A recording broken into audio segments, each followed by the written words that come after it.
Hi, Gene here with my thoughts for today. And today we'll be talking about taxes. Those of us of a certain age may remember a famous moment in the Reagan-Carter debates.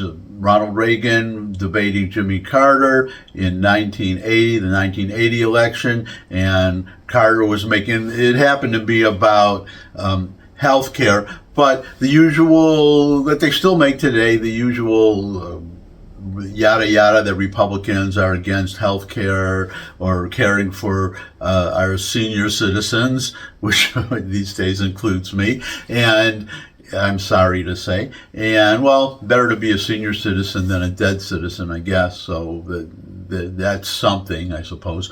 But Reagan famously said, Carter spoke, it was Reagan's turn, and Reagan said, "There you go again." And that it was one of the famous statements that he made. There was another one, but I don't want to get off on a track, at least not yet. I always get off on tracks, but I'm going to try not to do it, or at least delay it. So we're talking about taxes today, and I heard it was only a day or two ago, I believe over the weekend. I'm recording this on Monday. You're seeing it on Tuesday. But that the Trump tax cuts that we want to make permanent, at least extend, but ideally make permanent, that we, meaning we conservatives, want to do, and get to work, Congress, by the way, but or Senate, Congress, the House seems to have done its job. Anyways, the point I'm making is that there you go again, because somebody said, it could have been Bernie Sanders, don't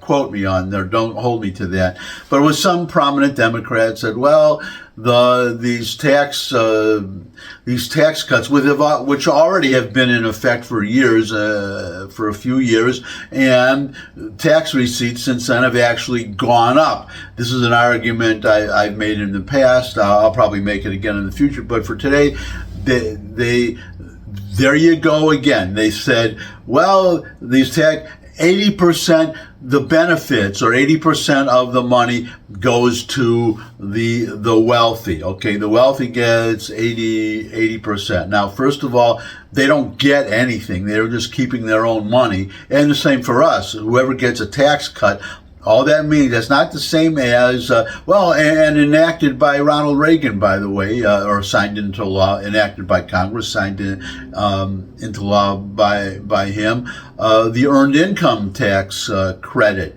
That is a case of you getting money from the government, from the rest of us, from other taxpayers. If you are working but earning within a certain amount, you get a tax credit. You can get not only not have to pay taxes because you didn't make enough, but get money back. So that is getting money from the government. But if you are working and you are earning money, and a tax cut just lowers how much you have to pay, you are keeping your own money. That's one thing. Democrats, they always act like people, especially the wealthy, are getting a gift when you cut taxes.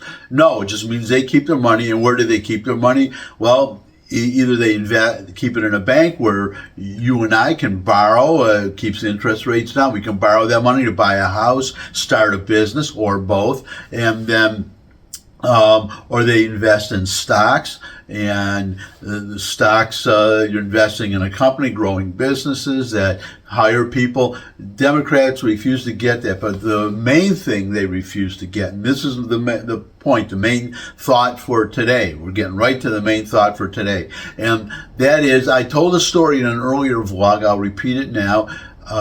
Tom Foley was a Democrat, former Democrat Speaker of the House. And the story is told that Republicans were pushing for a tax cut, or tax rate cut. It was what we're really talking about, a tax rate cut. Because some of the time you cut the rates, and the wealthy end up paying more taxes with the lower rates. Why? Because they invest the money, they earn more money, and therefore a bigger base. It's just like buying the large jar of mayonnaise compared to buying the small jar. And the large jar, it's cheaper per ounce, but you get more mayonnaise. So that is the same principle, okay? It's a mayonnaise principle applied to finance and taxes. So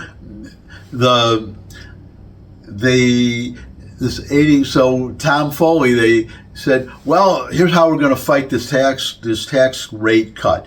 We'll say that when you say, well, the wealthy get 90% of the tax cut, and the rest of us, or the average Joe, only gets 10%. And Tom Foley said, no, you can't say that. And the aide said, well, why can't I? I mean, that's it. They only get 10%. Well, you say that, then the average guy is going to say, where's my 10%? And that's what they don't get. And that's what I'm saying right now to you Democrats out there, because at least I believe I speak for a lot of people, average working people, Republican or Democrat or independent, that we are tired of being held hostage to the wealthy, where we don't get a penny if a wealthy person gets $1. And we're not talking about giving them, or they get to keep $1 of their money. I don't get to keep a penny more of my money if a wealthy person who earned it keeps